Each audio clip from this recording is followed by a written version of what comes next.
right here in Los Angeles, Amon. Luka Dončić, Austin Reeves, they led the Lakers to, I think, their best win of the season. You have to see the highlights, though, to believe it. We're going to pick this one up. LeBron James always ready under the bright lights. In the fourth quarter, this is where things got good. Cam Johnson misses the three. He's been doing a bit of that this season. LeBron James diving on the floor. I love it. And look, that floor gets hard when you're 41. That floor gets harder the older you get. Aaron Gordon, though, is able to get the jump ball, but it's Marcus Smart cooking to the other end. Defense wins championship. Yeah, Lakers take a 1-point lead. That's what he's saying to the crowd here. Nuggets on the other end. Oh, this pass is unreal. Look at it in his shot pocket. He's play.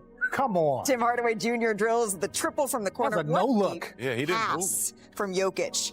All right, so after the Nuggets made free throw, the Lakers down 3. LeBron inbounds to Austin Reeves, who this was called as a foul in the moment. The subsequent last 2 minutes report says no, but this was incredible. Wow. Oh, so they said that wasn't a foul, huh? That's what Bam was trying to do. I don't know what. Yeah. Austin Reeves executes the perfect missed free throw, and he steals the ball. I love you. I love you. All right. So to overtime we go. 30 seconds to play in overtime. The Lakers down. Marcus Smart hits a 3. The Lakers take a 2-point lead. Austin Reeves is hyped. And then Jokic. Oh, my God. This was good D. This was good D. Banks open. Jokic finishes with 24 points, 14 assists. Oh, you can't let him go away from the double. You can't let him go left away from the double. Luka Dončić calls game with the beautiful fadeaway jumper. That is such a difficult shot. He finished with 30 points, 13 assists, 11 rebounds, and the Lakers win in overtime. After the game, LeBron had high praise for his best supporting actor. Take a listen.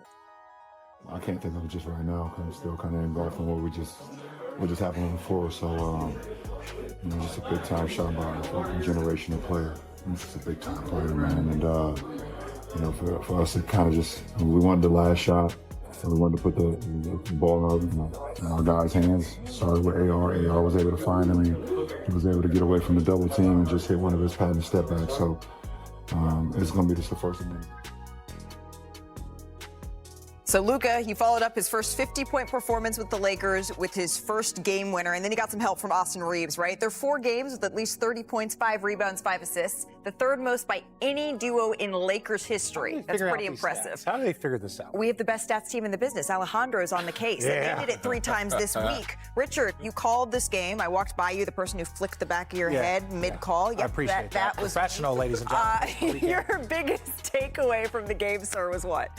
That if the Lakers could play a higher level of sustained defense, I think they could actually have a shot because their offense is very good, but it's not an elite offense. You can score a lot of points, but you can't let your offense be what's going to dictate your level of success. And they just don't feel like they have enough defense consistently to be able to do that. They can win, they can dominate, they can do these things, but that's where you see those inconsistencies. You got Marcus Smart as one of your elite defensive players, and then LeBron James diving on the floor. When 2 OG vets are the ones that are making the defensive plays late in game, that just hasn't proven over NBA history to be sustainable. Yeah, I look at it and see the same thing on the defensive end.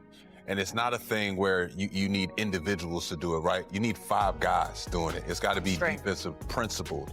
And you can just tell they're not spearheading in that direction right now. The effort comes in spurts. But like he's saying, if you can't put together 48 minutes of some sort of consistent team defense, there's not much we can expect. Watch it away from this game. Look.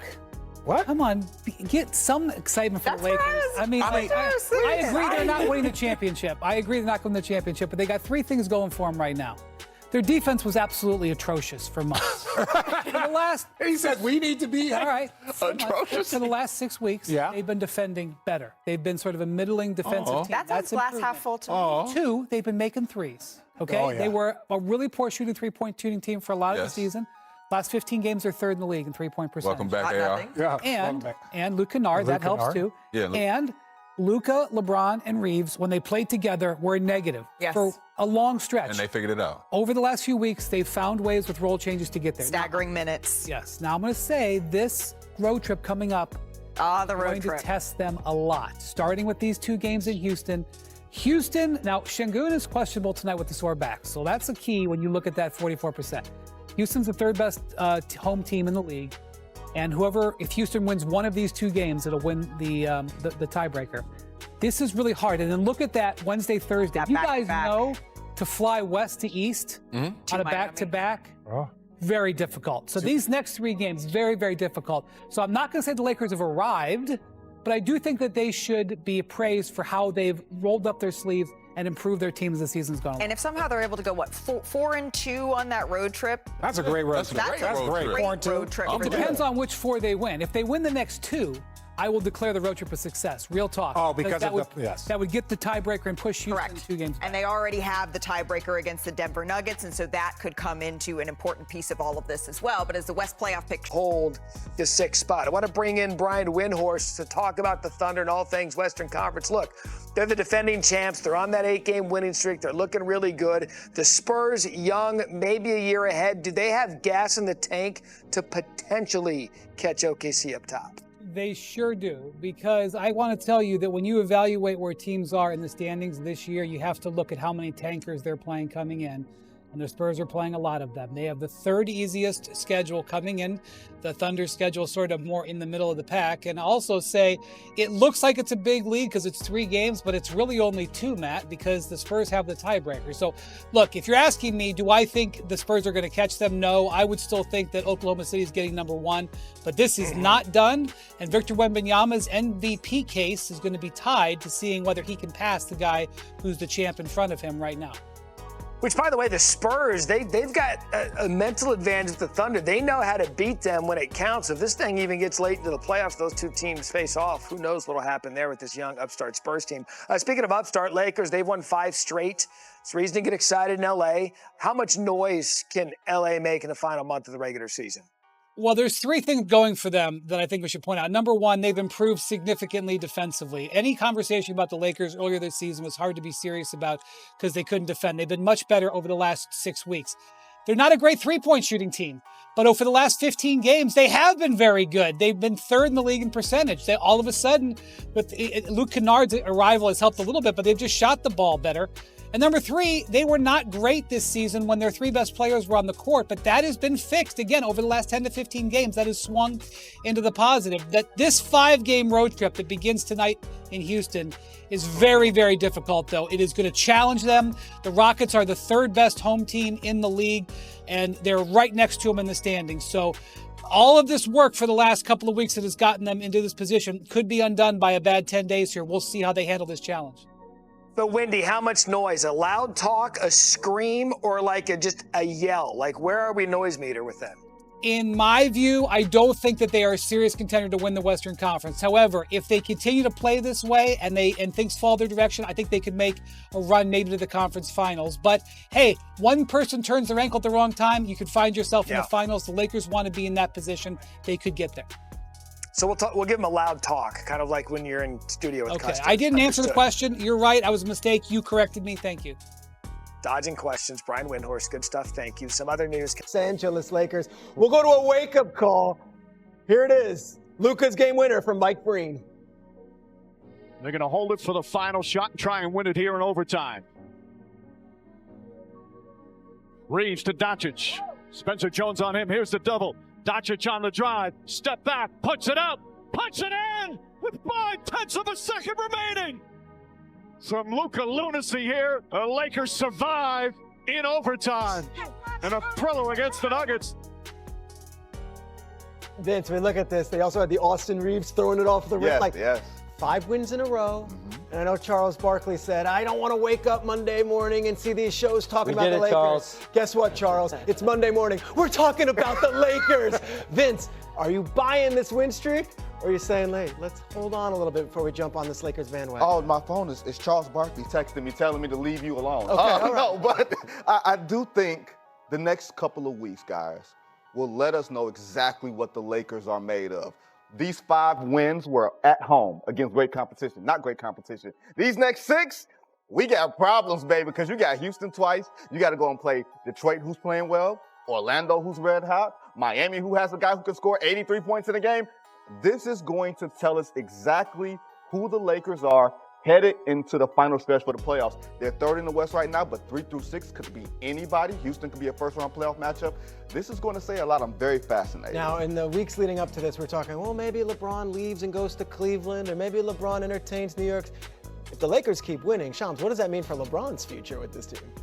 Peter, LeBron hasn't made a decision on whether he's going to continue to play. I think the feeling around LeBron James, around the league, is that he's going to go at least one more season. And a lot of how the Lakers season finishes will play a big factor into LeBron James' future, right? How does their season end? How does his season end? How's his health? How is he feeling mentally, emotionally, all that? But did we see that dive that he had in that game? Bring it up. Late in, to me, this shows and symbolizes where he's at as a player, his acts of really willing to do anything. And to me, it's self-awareness, right? And we've seen different parts of the season where Luka Dončić and Austin Reeves play really well together. Then Luka Dončić and LeBron James play really well together. How can all three of these guys get that chemistry going into the playoffs? LeBron James, guys, he's 41 years old. At this point in his career, I think everyone around the NBA would expect him to be a supporting cast, high-level player that can on one night be a number one option, maybe another night he's number two, and on this type of night, he's diving on the floor head first for loose balls. To me, it shows awareness of where he is in his career. Real quick, put a button on it. You look at this Lakers team, Marcus Smart's playing well. They look like they belong right now. Yeah, I mean, Damian Woody's behind me, so I can feel him breathing down my neck. I think we have to be careful about this, but I think LeBron is playing the right way. Like Shams said, a supporting player, that's the right place he needs to be, especially if Luka Dončić is the Luka Dončić that we've been seeing for the past week or so. We're talking to Austin Reeves and Luka Dončić the way that he did on Saturday night in their overtime win over the Denver Nuggets. I mean, when you have a tandem in the backcourt that can combine for 62 points, 18 assists, and 19 assists and 18 rebounds, you're doing something right. And that's the version of Austin Reeves and Luka that you got. Austin Reeves was the one that forced overtime, rebounding his own intentional miss and hitting the floater with 2 seconds to go. And then Luka, with a half a second left in overtime, hits the dagger. When you have those types of players that have that ability when it comes to shot making, you're always going to have a chance. The only question is, was LeBron James going to get in the way of that? Were you still going to have some chemistry issues when it comes to the three of them being able to work together on the court at the same time in the critical moments of ball games? And it feels like Saturday night's win was a little bit of a prelude to the version of the Lakers that you could see in the postseason. But I think it all comes down to the standings at the end of the season and the Lakers being able to get to that 3 seed. Because if they can, then all of a sudden you're talking about them being able to match up against an inexperienced crew in the second round. And you could see a world where the greatness of Luka, Austin Reeves, and LeBron James can get them out of a long series. So, yeah, I don't think it's off the table to dismiss the Lakers' chances of being able to get to the conference finals. Do I think they can win an NBA title? No, I don't. But do I think they can be in the NBA's Final Four? I absolutely think there's a chance. Yeah, I'm trying to discern whether or not I'm living in recency bias based on the last 5 games, but you have been seeing a different version of the Lakers recently. They have that momentum. Earlier in the season, we thought there's no way we'd be talking about them truly in a contenders conversation. But you beat the Knicks, you go out there and you beat the Nuggets, you beat a championship caliber team, and you are seeing this team come together in a different way. You're seeing improvements defensively, which has been something that was obviously a glaring problem. I just don't know yet if this is something that I'm ready to go all in on and say that I actually think that what we've seen recently is something that they can sustain. Yeah, I don't know that they can get out of the first round. If the first round is going to be a matchup with one of, well, obviously they're not going to have 2 teams, but Minnesota or Denver, are you picking in a 3-6 matchup? If they're up against Minnesota, are you picking them? Which right now they are. No, because Minnesota's a bad matchup. But would I pit them against the Nuggets? Yes, I would. I would pick them in a series against the Nuggets. If the Denver Nuggets healthy lose in the first round. Nikola Jokic ain't been healthy all season. He still has triple doubles every night. Sure, yes, but he ain't been healthy all season. I just have a hard time imagining this team that everyone wrote off the last few weeks. And it's almost like when LeBron was out, it revived the team in a weird way. And now he's come back and he dove for that loose ball, like literally dove straight, like horizontal for that loose ball. And JJ Redick, his head coach, had this to say after the game about that big dive. I told him after the game, I said, in 23 years of watching you play in the NBA and the 3 years I watched you play in high school, I never saw you make a full-out extension dive like that. And he said, you're right, I've never done that. It's awesome. I know he'll feel that tomorrow. But that's a winning play. So is he playing a different role now? Oh, yeah, 1,000%. 1,000%. What is the role as you see it as a Lakers fan? Well, I think LeBron is being deferential to Austin Reeves and Luka and allowing them to be the guys that are primarily responsible for initiating the offense and being the guys that are playmaking. So LeBron is in a role where he's looking to be set up as opposed to being the guy that sets up others. And I think that's a huge difference. And then also taking it more personal on the defensive end. Now, I know that's hard for a guy in year, 23, for LeBron James to be diving for loose balls night in and night out. But if that's what's required for this team to go on a deep run, then I think it serves him to show that he can adjust to being in that role. Because we're seeing a different version of LeBron than we've ever seen throughout his entire career. And I think him being accepting of that unlocks the best version of the Lakers. Now, I still think this is a team that has huge deficiencies on the defensive side of the court. But if Marcus Smart can play out over his skis the way that he has on the defensive end, if LeBron James can continue to adjust to this new role and the responsibilities therein, if you can continue to get DeAndre Ayton activated, then all of a sudden, as a Lakers fan, you can dream a little bit. You know, if you have a matchup in the first round against the Denver Nuggets or the Houston Rockets, then you feel good about that. If you have a second round matchup with the San Antonio Spurs that have little to no postseason experience, you feel good about that. Mm-hmm. You know, so again, a lot of it's going to depend on how the bracket falls. But if the Lakers are locked into their 3 seed, there are a lot of good possibilities for this team. And as a fan, I feel good about not wasting a prime year of Luka Dončić, even though I know the team has some issues because of LeBron James still being on the roster. Even though he's being deferential and sacrificing and for the greater good. No, I'm glad that he's doing it. I still think they have a ceiling because LeBron James on the defensive end of the court, there are going to be limitations. Mm-hmm. His athleticism is not what it once was. Now, he's out there fighting. He's out there playing with a requisite level of intensity. But when you start talking about playoff basketball every other day, you wonder whether or not this guy can hold up with that style of play on the defensive end. Mm-hmm. The irony of all ironies is that everybody jokes around about Draymond's love for LeBron. Like, there's all kinds of internet memes and stuff about that. LeBron needs to play the Draymond role. In order for them to win, he's got to become the point forward, defense first, diving for loose balls.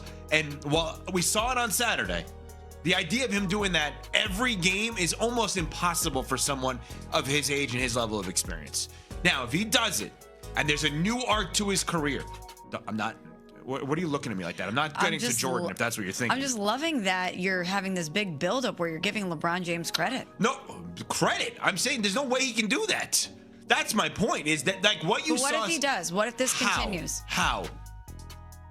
Even just in the immediacy of this, are you willing to give him credit for being deferential and for sacrificing in a way and for, as we just saw, diving for balls and trying to give everything he has at this stage in his career when he's not the central focus in order to bring his team together? Sure. I want to see 10-plus rebounds, 10-plus assists, and great defense every night. I don't care if you scored a single point.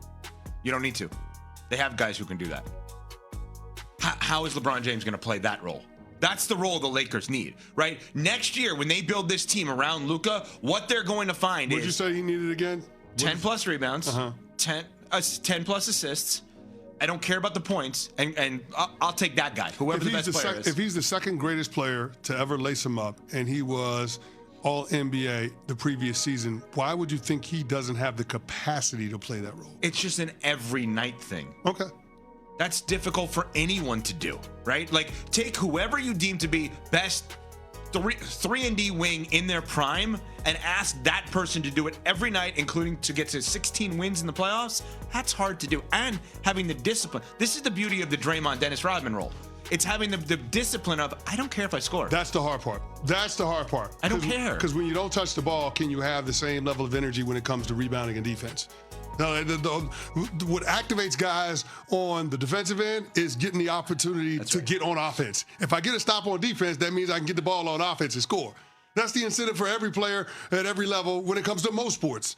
So if he's not scoring because he's deferring to Austin Reeves and Luka Dončić for a prolonged period of time, can he still give you what you need in the other aspects of the game? I know he has the skill set to do it. Of course. But does he have the mindset, and can his body hold up? Those are the questions that have to be answered. But in the small sample size that we have over the last, 9 games, you feel good about it. The Lakers have won 5 straight and 8 of the last 9. So he hasn't played in all those. I know he hasn't played in all of them, but I'm just saying there's a tremendous amount of momentum with this team, and LeBron James coming back. What's the one thing that LeBron James doesn't want to do? Interrupt the progress that the team has made, because then he looks like the bad guy. No doubt. So there is a certain level of motivation that he has to embrace this role, and we'll see whether or not he can do that over the course of a couple of months. Something deeply strange is happening with the Los Angeles Lakers, and the basketball world has collectively decided to respond to that strangeness by doing the thing it always does when faced with information that does not fit neatly into an existing narrative, which is to celebrate the parts that feel good and quietly ignore the parts that do not, because the Lakers are on a 5-game winning streak and 8 of 10 and 3rd in the West, and LeBron is healthy, and Luka is hitting game winners in overtime, and the whole thing feels like the beginning of something rather than the middle of something familiar that ends the same way it always ends. But here is what nobody is asking loudly enough tonight, while Los Angeles boards a plane to Houston for the most consequential road game of their season. If this team is genuinely as good as the last 3 weeks suggest, why did they spend the summer releasing a player who just scored 48 points in a single G League game and passing on a wing who is now shooting 44.8% from 3 in Brooklyn after Toronto essentially paid someone to take him off their hands for $6.4 million?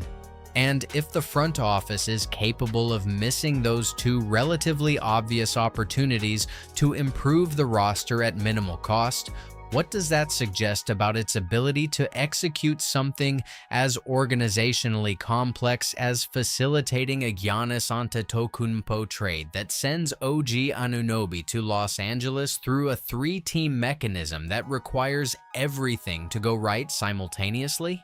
And if LeBron James is genuinely committed to being a third option who sets screens and dives on floors, why does every version of the offseason conversation about his future assume that the Lakers might prefer to move on from him rather than keep him? And why does that conversation feel less like organizational planning and more like 2 parties who have not yet told each other the truth? Every single one of those questions is about tonight. Every single one of them is about this season. And every single one of them deserves an answer that the winning streak has been temporarily, but not permanently postponing. Hit that like button right now, because we are about to ask all of them at full volume and in the correct order. So let us begin talking firstly about the thing that Brian Windhorst said this week. Because Windhorst is someone who has spent more professional hours thinking about LeBron James and the Los Angeles Lakers than most people who actually work for the franchise. And what he said was not a celebration and not a condemnation, but something considerably more honest and considerably more useful, which is that he does not know what is going to happen to this team. 8 of 10, 5 in a row. 3rd seed in the Western Conference. Embarking on a 6-game road trip with 5 genuinely difficult games to navigate, and the most connected NBA media personality available cannot tell you with confidence what this team actually is or where it is actually going, which is not a criticism of Windhorst, but a reflection of something genuinely true about the Lakers at this particular moment. They have beaten teams that matter. They beat Denver in overtime on a game winner from Dončić with half a second remaining.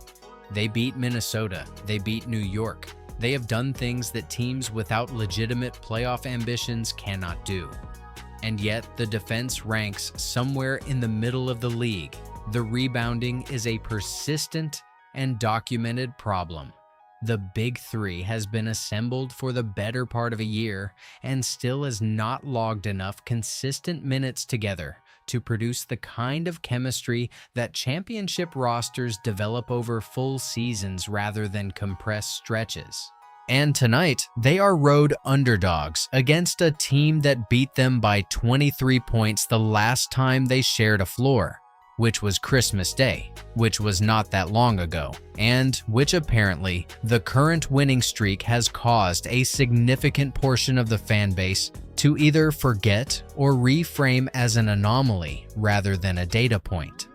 The road trip that starts tonight includes Houston twice, and after that it does not get easier. The question is not whether the Lakers can win 8 of 10 at home with a favorable stretch of scheduling. The question is whether they can do it on the road against teams that are fully motivated and fully prepared and did not just roll over for the Nuggets by shooting 1 for 14 from the field the way Jamal Murray did on Saturday night. That answer starts tonight, and it will tell you more about who this team is than the entire home winning streak has been capable of revealing. Now let us have the conversation that the winning streak energy keeps trying to drown out, because the Lakers front office has had 2 specific and fairly obvious opportunities to improve this roster at essentially 0 cost, and has either passed on both or failed to identify them before someone else did. And the subsequent performances of the players involved have made the misses considerably more visible than they would have been if the players in question had simply blended into the background of another team's rotation. Ochai Agbaji was available at the trade deadline when Toronto needed someone to take his $6.4 million contract so urgently that the Raptors apparently paid the acquiring team to accept him rather than simply waiting for a standard exchange, which is about as close as professional basketball gets to a free sample with a bow on it. The Lakers, who have spent the entire season being described as a team that desperately needs versatile two-way wing depth at affordable prices to complement 3 stars, whose salary demands leave limited room for additional expenditure, did not step in. They watched him go to Brooklyn instead, whereupon Agbaji promptly began shooting 44.8% from three-point range compared to the 18.5% he was shooting in Toronto, which is the kind of statistical reversal that happens when a player who was operating in the wrong environment gets placed in the right one. His overall field goal percentage with the Nets sits at 52.8%, which would be a career high over a full season. The minutes are comparable. The role is similar. Everything that was supposedly wrong with Ochai Agbaji in Toronto has apparently resolved itself in Brooklyn, which is the basketball equivalent of a plant that was dying on one windowsill, flourishing the moment you move it to a different one. The Lakers needed exactly what Agbaji provides: off-ball shooting, defensive versatility, athletic movement without requiring possessions. They could have had him for a financial commitment that amounts to a rounding error on Luka Dončić's contract. They will now watch him contribute to Brooklyn's development while managing their own roster limitations with whatever is currently available. The acid question, the one that the feel-good narrative of the winning streak makes uncomfortable to ask directly, is whether a front office that passed on Agbaji at $6.4 million has the organizational sophistication to execute a 3-team Giannis trade that requires coordinating draft assets, salary matching, and the preferences of 4 separate organizations simultaneously. These are not unrelated questions. They are the same question asked at different scales. And then there is Eric Dixon, who makes the Agbaji situation look almost forgivable by comparison, because Dixon was not a player the Lakers evaluated from a distance and decided against after reasonable deliberation. Dixon was a player the Lakers had in their building, on their roster, under an Exhibit 10 contract from July through September, evaluated across an entire training camp period, and released before the season started without apparently recognizing what the subsequent months of G League basketball have made impossible to miss. Dixon is a 6'6" wing from Villanova who went undrafted, posted modest numbers with the Greensboro Swarm in a situation that clearly did not fit him, got acquired by the Memphis Hustle, and has proceeded to put together a G League second half that includes a 48-point game, a 22.5 points per game average across 13 appearances, 45.5% shooting from the field, and 35.8 minutes per game as the team's leading contributor. He could have been doing this for the South Bay Lakers. He could have been developing in the organization's system, building toward the kind of two-way contract opportunity that teams use to add value players at minimal cost. The Lakers cut him, Charlotte cut him, and Memphis picked him up and immediately discovered that he was one of the more productive players in their entire G League affiliate. At 25 years old, Dixon is not a prospect in the traditional sense, but the G League performance he is producing right now represents exactly the kind of late-blooming development that occasionally produces genuine NBA rotation pieces. And the Lakers are watching it happen from the outside, after having physically possessed the player and decided he was not worth keeping.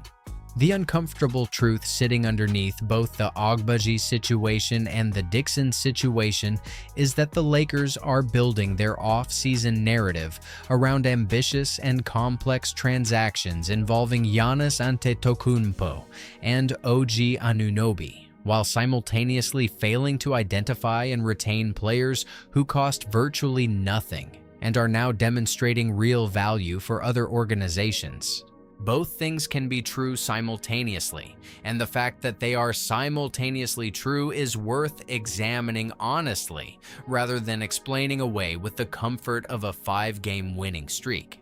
Now, let us anchor all of this in the present moment, because tonight is real, and the stakes are real, and LeBron James being confirmed healthy and available to play is genuinely significant news that changes what the Lakers bring to Toyota Center in ways that the abstract off-season conversations cannot capture. LeBron is off the injury report entirely. Maxi Kleber remains out with a back strain as the only listed absence, and Los Angeles enters its first true road test of this recent surge with the full complement of stars that the winning streak has been built around. The last time these teams played, on Christmas Day, Houston won 119-96 in Los Angeles, and it was not that close in the moments that mattered most, which means the Rockets enter tonight not just with home court advantage, but with the specific psychological advantage of having beaten this particular Lakers team convincingly on their own floor less than 3 months ago. They also lead the season series 1-0, which means a loss tonight would give Houston the clinched tiebreaker over Los Angeles. And in a Western Conference where the 3rd and 4th seeds are currently separated by half a game with multiple teams carrying identical or nearly identical records, that tiebreaker is not a procedural footnote but a competitive reality that could determine who is hosting and who is traveling when the playoffs begin in April. The Rockets at 41-25 are not a team in decline, or a team that the Lakers should be treating as a formality. Kevin Durant is averaging 26 points per game on 51.5% shooting. Alperen Şengün is questionable with a back issue, which creates the one genuine opening in the Houston defensive and offensive structure that the Lakers could exploit if Dončić operates at the efficiency he has been producing since January 1st. But questionable does not mean absent. And even without Şengün, Houston went 5-3 in his previous absences this season, which is the record of a team with sufficient depth to compete without its second best player, rather than a team that collapses the moment its roster is compromised. LeBron's commitment to the third option role, the screens and the floor dives, and the deference to Dončić and Reeves that has characterized the recent winning streak will face its most genuine test tonight. In a building where the crowd is hostile, the opponent is motivated, and none of the circumstantial advantages that made the home winning streak possible will be available. This is the game where you find out whether the transformation is real. And then there is the conversation that towers above everything else currently attached to this franchise, and it operates on two levels that are directly connected to each other in ways the surface discussion tends to miss. The first level is LeBron James and what happens to him in this offseason, because the question of whether he stays in Los Angeles, returns to Cleveland, or retires is not simply a human interest story about a legendary player approaching the end of a legendary career, but a decision with direct and enormous consequences for the roster construction that follows, regardless of which direction it goes. If LeBron stays at a significant discount, the Lakers can retain him, bring in Peyton Watson and a player like Keon Ellis, upgrade the starting three position with someone like Terry Eason, and move Marcus Smart to the bench role, where his shooting and defense would be even more impactful as a reserve weapon rather than a starter managing primary defensive assignments.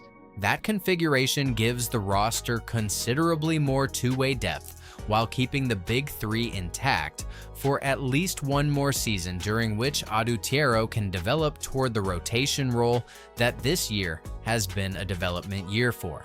But if LeBron departs, the Lakers face the challenge of replacing not just his individual production, but the 3, 4, and potentially 5 positions simultaneously. And doing that while managing the financial commitment to Reeves on a maximum contract and maintaining the defensive versatility that a Dončić-led team needs around it is a genuine organizational puzzle that does not have an obvious or clean solution. The front office's answer to that puzzle is what makes the second level of this conversation so significant. Because the second level is the Giannis Antetokounmpo situation and the specific role the Lakers might play in it. And the scenario being discussed represents either the most sophisticated piece of offseason thinking this organization has produced in years, or an idea that sounds better in a podcast conversation than it will look when the lawyers and cap accountants start working through the actual mechanics. Milwaukee is 28-39 and heading toward the lottery. Antetokounmpo's future with the Bucks is genuinely uncertain in a way that has been building for months. The reporting that has accumulated suggests he has a preference for the East Coast, which naturally elevates the New York Knicks as his most likely destination if a trade materializes. The Knicks have been the team most consistently connected to the situation throughout the entire saga, and the reporting has been consistent enough that the mutual interest appears real rather than speculative. But the Knicks face the fundamental problem that they do not have the combination of draft capital and young talent that Milwaukee would prioritize in exchange for a player of Antetokounmpo's caliber, and a straightforward bilateral deal is difficult to structure in a way that satisfies the Bucks' rebuild goals. The proposed solution, the one that places the Lakers in an unexpected but strategically coherent role, involves Los Angeles serving as the third team in a multi-party transaction where Anunoby moves from New York to Los Angeles, which gives the Knicks the financial and asset flexibility to structure a Giannis package that Milwaukee would accept, while the Lakers receive a defensive wing whose profile addresses the most persistent weakness in their current construction. Anunoby is under contract through his age 31 season at approximately $42 million annually, which is a real number that requires real financial planning to absorb, but what he provides on the court makes the financial commitment defensible in the context of a roster built around Dončić and Reeves. his off-ball offensive movement, his perimeter shooting, his ability to guard multiple positions without disrupting the team's defensive structure, and his history of performing at the highest level as a complementary piece on genuine contenders all describe a player who would slot into the current Lakers architecture better than almost any other available option at that level of talent. A starting five featuring Dončić, Reeves, Anunoby, LeBron, or a replacement for LeBron, and a center with actual interior defensive capability would represent a genuine and significant upgrade over what the current roster can produce defensively, regardless of how well the three stars are playing. The transaction is complex. The financial mechanics require precision that multi-team deals rarely achieve on the first attempt, and the willingness of all four organizations to move in the same direction simultaneously is a coordination problem that has derailed similar arrangements before they reached completion. But the strategic logic of the scenario is the kind of thinking that separates championship rosters from very good rosters. And if the Lakers front office can execute it cleanly, the next era of this franchise could look considerably more formidable than the current version suggests. Whether they have the organizational sophistication to get there after missing on Agbaji and releasing Dixon is the question that hangs over all of it, unanswered and unresolved, like every genuinely important question about this team right now.